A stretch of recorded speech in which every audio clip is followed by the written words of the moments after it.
noches, mi nombre es Ana Isabel Sánchez y la charla de esta noche que hemos dedicado a la filosofía y en especial a la portentosa obra de Leonardo da Vinci. A mí me toca hablar de Leonardo como un personaje que es un personaje universal, ¿no?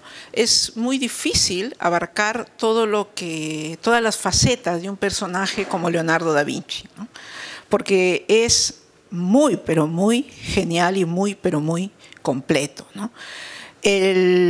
Hace poco, o en ese año, en el 2019, se cumplen 500 años de su muerte, porque él murió hace 500 años. Entonces, en realidad, han pasado toda esa cantidad de siglos y su obra sigue asombrándonos, ¿no? ¿Por qué? La propuesta de la charla es poder tratar de entender qué había tras cada una de las obras de este personaje. Primero, que el contexto histórico en el que él vivía fue un contexto bastante difícil, ¿no? Porque Europa, en especial Italia, donde él nace, ¿no? Si bien más adelante voy a hablar un poco más de su biografía, había muchísimos cambios, ¿no? Cambiaban los personajes, las ciudades eran como ciudades-estados, habían mecenas. De hecho, los mecenas promovieron un renacimiento todo el renacimiento italiano, y entre ellos el personaje más importante, Leonardo, ¿no? Apareció ya la imprenta, ¿no? Y entonces había una efervescencia por descubrir, por saber, por el arte que nuevamente volvía a los cánones estéticos que venían de la época clásica griega, ¿no?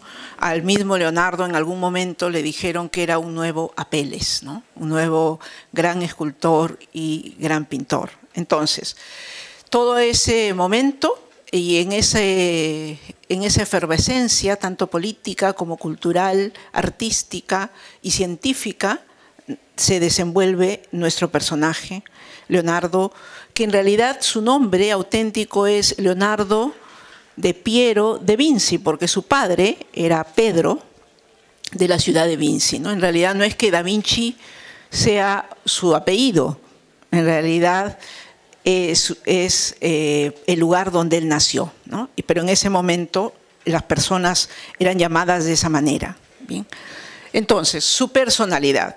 Lo que más destaca en Leonardo es su afán por saber, por investigar, porque su búsqueda de encontrar el porqué de la naturaleza, cómo es que estaba compuesta esta naturaleza, cómo las leyes naturales se expresaban en el hombre, en la anatomía humana, por ejemplo. Son muy famosos los estudios anatómicos que él hizo, ¿no? Y cómo con tanta audacia hacía disecciones de los cuerpos humanos, ¿no? Es tan notorio también que él se iba a lugares, a suburbios, a donde la gente hasta estaba en estados viciosos para observar sus rostros y ver cómo todo lo elevado como lo inferior se podía expresar, ¿no? Y él buscó en su arte transmitir esos sentimientos, esas emociones. Es impresionante, ¿no? El detalle con que investigaba. Probablemente el frecuentar estos lugares de gente de vida muy licenciosa llevó a que en algún momento hasta lo acusaran de sodomía, que en ese momento era algo muy escandaloso para la época, ¿no? Pero no hubieron pruebas como para poder afirmar esto, ¿no? Probablemente era por los lugares que él siempre, y no tenía ningún remilgo de conversar con la gente, de preguntarle, de saber a qué se dedicaban. Incluso en algún momento perseguía a los condenados a muerte para observar qué sentían, qué decían, qué expresiones mostraban sus rostros en esos instantes que se enfrentaban a ese momento tan crucial, ¿no? Entonces, su afán por saber era inmenso. Se dice que también él esbozó teorías, ¿no? Que luego pudieron comprobarse, como el hecho de las capas teutónicas de la Tierra, ¿no? y esos movimientos, incluso alguna teoría sobre la evolución que 300 años después pudo leer Charles Darwin. Entonces, no había ningún tema que no fuera de interés de este personaje, ¿no? Su afán de saber y de investigar es impresionante. Por eso que creo que uno de los aspectos que podemos aprender más de él es esa inquietud por saber. Entonces, y algo muy importante también que es propio de su personalidad, que todas sus investigaciones él las documentaba. ¿Saben que es famosa su escritura? Porque él era zurdo, ¿no? Y escribía en un sentido en que solo se podía ver con un espejo. Entonces, evidentemente, esta cualidad de Leonardo, en algunos casos decían que fue simplemente porque no quería que la tinta se corriera. Otros piensan que fue porque él quería, hasta en la manera de escribir, dejar un detalle creativo. Su afán de ser creativo, de innovar y de hacer algo que nadie era capaz de hacer, lo llevaba a dedicar horas de horas a implementar algo totalmente novedoso y hasta revolucionario para su época, ¿no? Entonces, esa es la faceta genial del personaje, ¿no? Y tiene una personalidad también bastante enigmática, ¿no? ¿Qué talentos podemos reconocer en Leonardo da Vinci? Que era científico, matemático, ingeniero, anatomista, porque nadie escribió tanto como anatomía, porque sus dibujos y sus estudios con anotaciones sirvieron mucho a la investigación posterior, ¿no? Leí por ahí en uno de los libros que leía que hasta estuvo al lado de un anciano que había vivido casi 100 años y estaba ya casi a punto de morir, y él estuvo hasta el último instante. Y luego investigó su cuerpo, diseccionó su cuerpo para saber por qué había vivido tanto y por qué había muerto tan plácidamente, porque lo vio que poco a poco se fue yendo, se durmió y ya no estaba más en la vida. Entonces, esa curiosidad que lindaba con lo que nadie hubiera sido capaz de hacer, ¿no?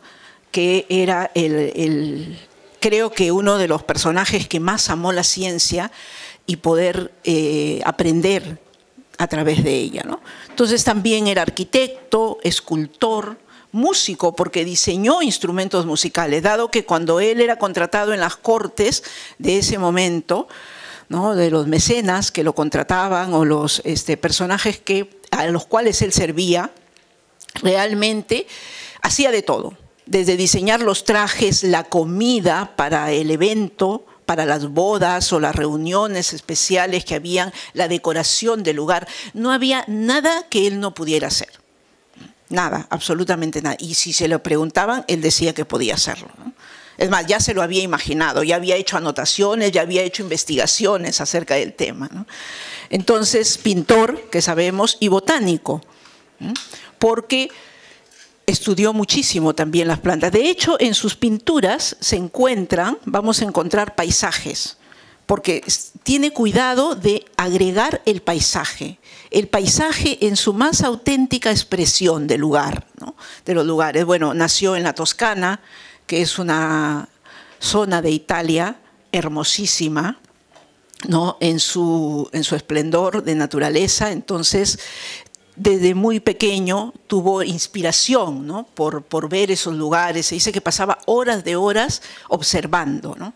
El vuelo de las aves, cómo se daba el movimiento de toda la naturaleza, los animales. Dibujaba gatos en todos los lados, caminando, dormidos. Es decir, no había nada que no le interesara. Todo le interesaba y vivía frenéticamente dedicado a su arte. Es algo también muy importante de él porque le apasiona tanto lo que hace que está inmerso en eso todo el tiempo. Entonces, ¿qué más tenemos por acá? Bueno, son famosas también las máquinas, que en su momento no existía la tecnología ni la técnica siquiera para poder realizarlas. aunque se dice, por ahí hay algunos biógrafos que logró hacer volar a uno de sus discípulos de cierta altura con una máquina para volar que era básicamente más parecida a lo que hoy sería un ala delta, pero que el experimento no salió muy bien y que él se rompió la pierna, pero otros dicen que eso no es cierto, que no se puede verificar, pero sí sentía una enorme pasión por diseñar máquinas. Todo lo que se necesitaba, él diseñaba, sobre todo máquinas de guerra, porque en algún momento se ofreció como asesor para ayudar en las guerras que existían en ese momento, ¿no? Entonces hizo máquinas para trabajo, hay incluso un dibujo de un automóvil autopropulsado. Entonces se lo considera también precursor de este tipo de máquinas, ¿no? Máquinas para la elevación de pilares, para hacer roscas a los tornillos, para hacer espejos, para cuerdas, poleas, ventilador, es decir, para cavar zanjas y más, ¿no? Es muy sorprendente una carta que él escribe a Ludovico Sforza, donde se propone como ingeniero militar y escribe todo lo que él puede hacer. Es prácticamente lo que nadie más podría hacer. Y él dice, lo puedo hacer, puedo hasta desviar ríos y llevarlos para inundar zonas que puedan ser peligrosas para el enemigo, puedo transformar el paisaje para poder lograr que sea favorable a la estrategia de guerra, es decir, puedo aconsejarlo en esas estrategias de guerra, puedo diseñar nuevo armamento, puedo hacer, es decir, es increíble, ¿no? Increíble. En su mente existía la posibilidad y él se consideraba capaz de hacer todas estas cosas. De hecho, en sus dibujos están esbozadas todas estas máquinas. En parte, después de la charla, en el intermedio va a haber una exposición y un poder que cada uno de ustedes pueda vivir una experiencia en contacto con las diferentes habilidades que Leonardo desarrollaba, ¿no? Acá están algunas otras de las máquinas que él realizó. Una de las facetas más importantes, que es su faceta científica, es los dibujos sobre la anatomía humana, ¿no? Acá, por ejemplo, está uno de los dibujos. Hay cantidad de los llamados códices, que son recopilaciones de los dibujos de Leonardo, ¿no? El más famoso es el Códice Atlántico, hay un códice en diferentes partes del mundo, en diferentes museos o diferentes colecciones privadas, todavía se encuentran manuscritos de él, ¿no? Y de ahí es donde se han sacado estas fotografías, ¿no? Él se adelantó totalmente a su tiempo, ¿no? Y estudió la naturaleza humana con un afán científico y con una rigurosidad para registrar todo lo que documentaba, ¿no? Las funciones, la parte fisiológica y toda la parte anatómica, ¿no? Los huesos, ¿no? Todo, no había nada que él no pudiera dibujar y tratar de explicar cómo es que funcionaba, ¿no? Entonces, todo eso es un valioso aporte que él hizo en su momento, porque de eso no se conocía nada, ¿no? Porque salíamos prácticamente de un medioevo donde hasta ni se desconocía la circulación de la sangre. Entonces, todo eso que él pudo aportar verdaderamente fue maravilloso. Acá hay una línea del tiempo que luego lo vamos a ir viendo en diferentes espacios, desde que empieza su primera experiencia como pintor en el taller de Andrea Verrocchio en Florencia. Dice que para llegar a este momento, cuando se encuentra, bueno, ahí hay unos datos de su vida, del lugar donde nace. Él es un hijo ilegítimo de un notario exitoso en Vinci, y Serpiero de Vinci, que lo tiene con una campesina, ¿no? Y como su madre tiene muy pocos recursos, el padre adopta el niño y él vive en la casa paterna. Fíjense cómo es su destino. Si él hubiera sido un hijo legítimo, no hubiéramos tenido un Leonardo da Vinci. Porque según la tradición de ese momento, los hijos heredaban el oficio del padre y él hubiera sido educado para ser notario. ¿no? O sea, para saber leyes y aplicarlas. Pero como no fue un hijo legítimo, él se tuvo que encargar de su propia educación y de su propia formación. Dice que, como siempre estaba distraído en la naturaleza, haciendo dibujos y todo, un primer dibujo que hizo fue de una medusa, que la hizo en madera y la puso en un lugar de la casa y la cubrió con una tela. Y llamó a su padre para que la pudiera ver. Dice que la puso en un lugar donde pudiera la luz llegar de determinada manera que al padre, al acercarse, y fue tan real lo que pintó, que el padre retrocedió asustado, porque de verdad le pareció que estaba frente a la medusa original. Entonces, este acontecimiento hizo que su padre decidiera llevarlo al taller de Andrea Verrocchio, ¿no? Que era el pintor de ese momento. Y Verrocchio,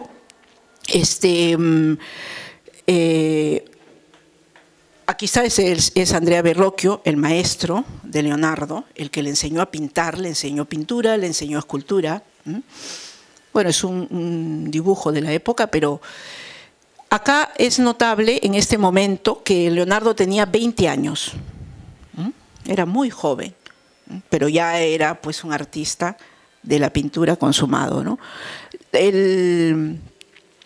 Acá está donde hace la primera obra en la que participa, es esta, ¿no? ¿Qué pasa? Acá, ahí, ya. Es el bautismo de Cristo. Y lo que Leonardo pinta es el ángel. Dice que para probar la maestría del discípulo, Verrocchio le dice que pinte el ángel, porque él se estaba casi terminando la pintura. Y entonces le dice, a ver, pinta el ángel. Y Leonardo lo hace con tal maestría que cuando Verrocchio mira el ángel pintado por Leonardo dice, pobre discípulo el que no supera a su maestro. Y dicen que en ese día Verrocchio decidió seriamente ya no dedicarse a la pintura porque había visto a alguien mejor que él. Entonces se dedicó a la escultura. Pero ese es el ángel, ¿no? Cuando vean esa pintura, acuérdense que fue la primera pintura que realizó, o sea, con su maestro, porque toda la pintura la estaba haciendo Verrocchio, ¿no? Pero él pintó, en realidad, los dos ángeles, no un ángel. Pero el más característico es el que tiene el cabello rizado y largo, ¿no? Ese que está mirando, ¿no? Y él, por la expresión de la mirada, la conexión que tiene, lo que transmite, lo que expresa, ¿no? Porque el arte hay que verlo dentro de ese contexto, no lo podemos ver solo como técnica, ¿no? Porque cuando uno ve los libros de arte, dice, bueno, la técnica del esfumato y estos colores que se pueden dar. Evidentemente, en esta charla no queremos dedicarnos a eso porque no somos especialistas del tema, estamos hablando de Leonardo, el personaje, ¿no? Pero también es importante entender su maestría como pintor. Bueno, esta es una obra que es llamada la Virgen del Clavel, es la primera que hace él solo. Él solo. Y aunque dicen que lo ayudaron un poco con el niño, Leonardo era un poco inconstante en lo que iba haciendo, porque como le interesaban tantos temas, ¿qué pasaba? A veces es famoso el hecho, y hay algunos autores que dicen que fue un fracasado porque nunca terminó nada, ¿no? Y que todo lo dejó a medias. Y son apreciaciones que se pueden hacer, ¿no? Personalmente no considero que sea así, ¿no? Sino que su afán de perfección hacía que a veces, o tal vez los recursos técnicos que no existían en su momento, ¿no? Para poder lograr el efecto que él quería, hacía que algunas de sus pinturas y de sus obras queden como inconclusas. Pero no era que le faltaran recursos, porque alguien fracasa porque no sabe qué hacer. Leonardo sabía mucho más de lo que se necesitaba saber para poder realizar lo que él quería realizar, solo que no tenía totalmente los medios, no existían los elementos que él necesitaba para llevar a cabo sus obras.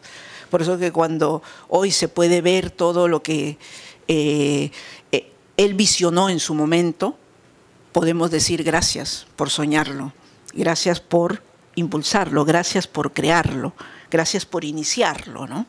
Porque hay que ser reconocidos en ese aspecto, ¿no? Ahí está. Bueno, cuando va a la corte de Ludovico Sforza, pinta la adoración de los Reyes Magos, ¿no? Y Ludovico el Moro también es arquitecto. Acá hay diseños y algunas escaleras en el palacio, en los diferentes palacios que él hizo. También pinta la Virgen de las Rocas. Acá está. Esta es la Virgen de las Rocas. Y esta de acá. Esta es la adoración de los Reyes Magos, que no, esa sí no la terminó tampoco, ¿no? Y en esta etapa es que hace este famoso dibujo de El hombre de Vitruvio, ¿no? Donde están contenidas las proporciones áureas del cuerpo humano, ¿no? Eso es algo que viene desde la época griega, porque cuando uno ve las esculturas griegas que son perfectas, sabe que, o nos explican, que en realidad no es que hubiera un griego que tuviera esas medidas perfectas, sino que los griegos conocían la proporción perfecta de cada parte del cuerpo, o sea, cuánto medía y cómo era la forma perfecta. Y ese conocimiento está expresado en este dibujo también, ¿no? Con dimensiones geométricas, ¿no?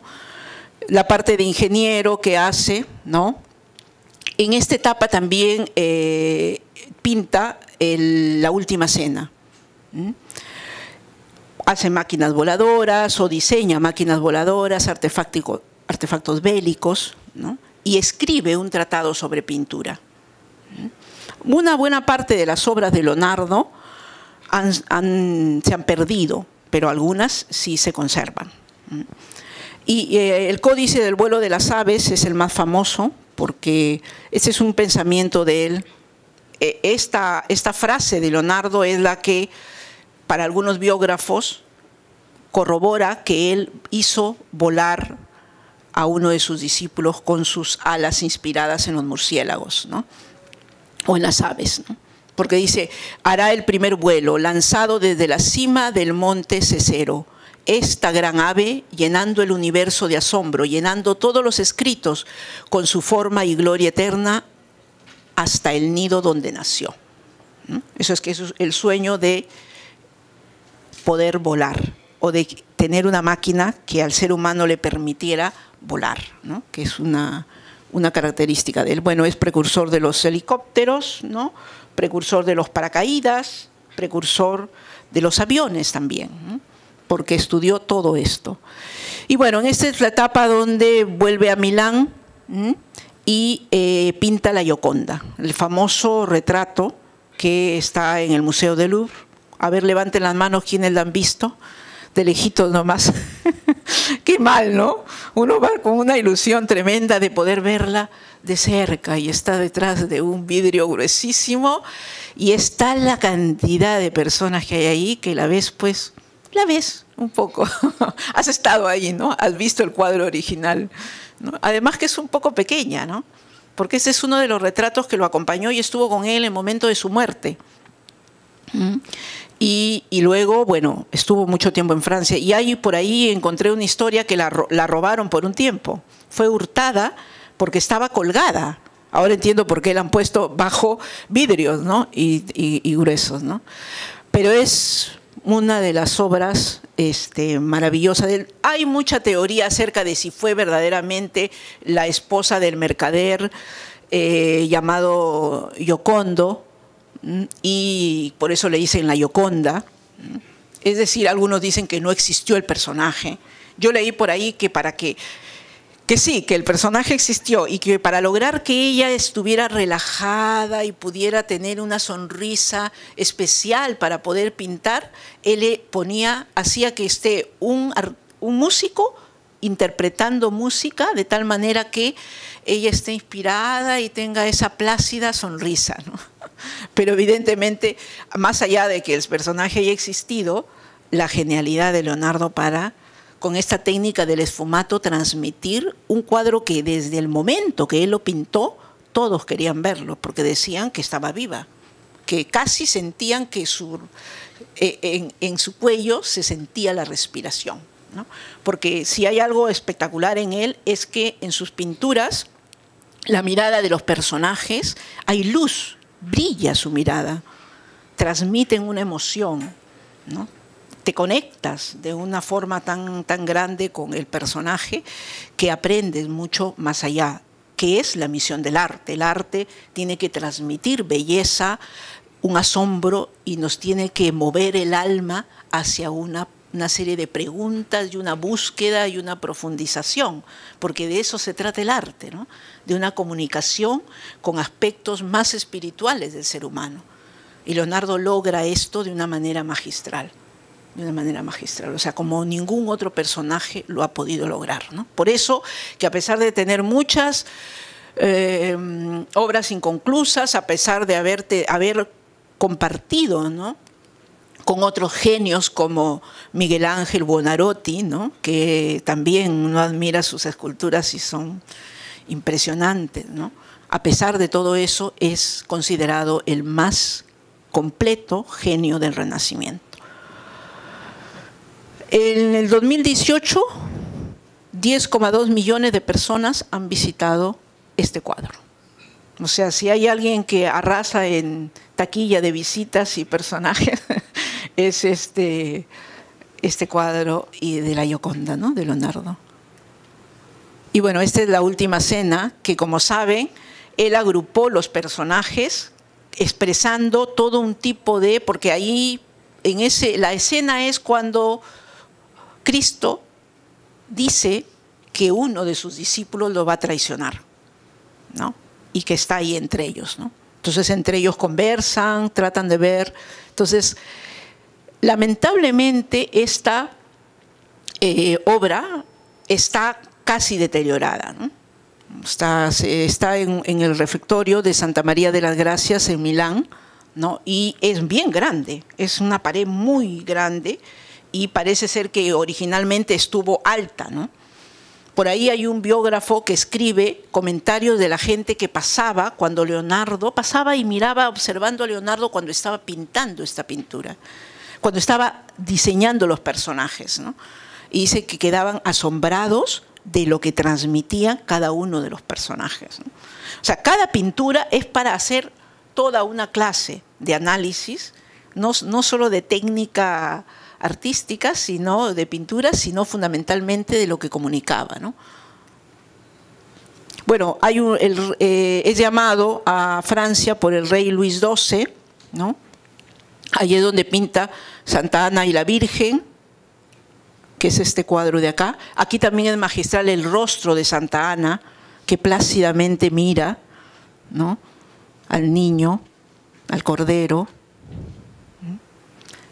Está luego otra etapa entre Florencia y Roma. Lo llaman a Roma, los Medici lo llaman a Roma, pero en ese momento estaba Miguel Ángel pintando la Capilla Sixtina, estaba otros personajes de la época. Entonces él sentía como que había había demasiada competencia, ¿no? Entonces prefiere, digamos, volver a Florencia, ¿no? Pero aquí pinta San Juan Bautista, que también es un personaje cuya mirada, cuyo rostro, ¿no?, que es un personaje joven, con mucha vitalidad, y algunos dicen que con sensualidad, pero que el dedo apuntando hacia arriba habla de que él está anunciando la venida de Cristo, ¿no?, que él, antes de él, o ya viene Cristo, ¿no? Y ese es el gesto, digamos, místico, ¿no?, del personaje. Hay una pintura con un rostro parecido que es el Baco. No lo vayan a... es de la mitología griega, ¿no? Algunos dicen que quiso hacer una especie de comparación entre el dios del entusiasmo, de la bebida, del vino, y que en realidad no se sabe qué intención tuvo entre estas dos pinturas, ¿no? y finalmente se da su fallecimiento el 2 de mayo de 1519, ¿no? Está en Francia en ese momento porque es llamado por el rey y muere en los brazos de él. Muere en los brazos de él. Esta es la tumba de Leonardo que está en este castillo real, ¿no? Que ahí fue trasladado. ¿Por qué Leonardo es un genio? ¿Por qué creen ustedes? Me gustaría saber qué piensan, porque me han escuchado muy pacientemente, algunos conversaban, algunos hacían así, ninguno ha dicho no. O sea, parece que he coincidido con lo que están pensando cada uno. ¿Por qué creen que él es un genio? Porque un genio es una persona con una inteligencia excepcional. O sea, no se le ocurren las mismas cosas que a todo el mundo.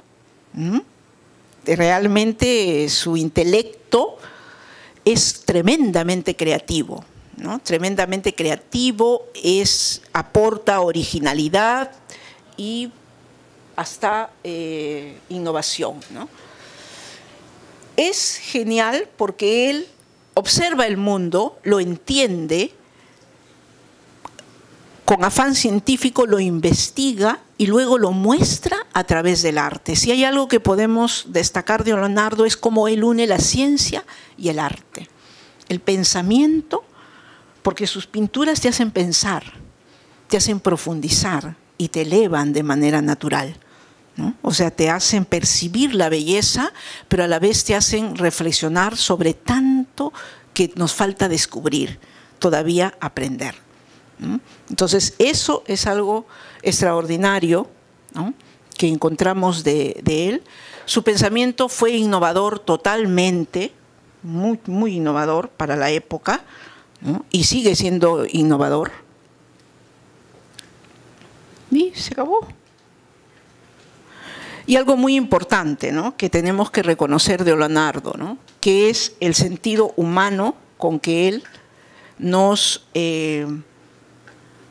transmite un mensaje, ¿no? O sea, Leonardo no solo busca pintar una escena, no solamente retratar a un personaje, transmitir lo que él está viviendo en ese momento, sino que detrás de cada una de sus obras hay un mensaje humano, un mensaje que te enriquece, un mensaje que te conecta contigo mismo, que te conecta con tu alma, que te conecta con la humanidad, con sus diferentes aspectos y facetas, ¿no?, con su aspecto común, corriente, pero también con sus aspectos elevados y, sobre todo, hace esa transmisión con una gran belleza, ¿no? Entonces, verdaderamente, la dulzura de la mirada de sus personajes, la mística que puede transmitir, o sea, la cantidad de sentimientos, ¿no?, que encontramos en sus obras, en su genialidad y su afán de dar a la posteridad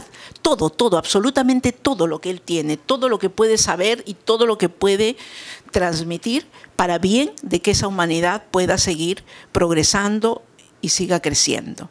Entonces, por eso es un genio, ¿no?, y por eso se hizo universal, porque no se preocupó solo de su propia satisfacción a través de lo que él hacía, cosa que es muy común para un artista. La mayoría de situaciones que a veces se presentan porque uno se enamora de su obra.